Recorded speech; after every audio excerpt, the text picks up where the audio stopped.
Finally দিনটা চলেই এলো। আজ ছিল আমার ছুটি আর আমি দিদিকে দিলাম আজকে আইবুড়ো ভাত। এখানে সেটারই তোড়জোড় চলছিল।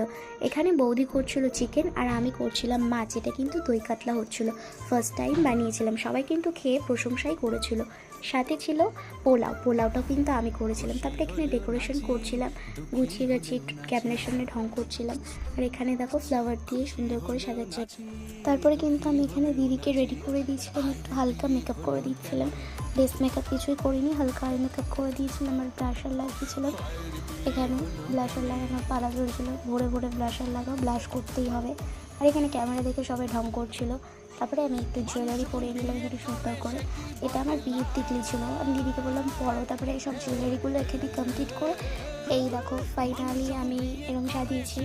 এখানে ছিল ভেজ ডাল, বাইরে ডালটা আমি করেছিলাম দই কাতলা, চিকেন, চাটনি, পাঁপড়, মিষ্টি, পোলাও, ভাত, 5 রকমের ভাজা, মিষ্টি।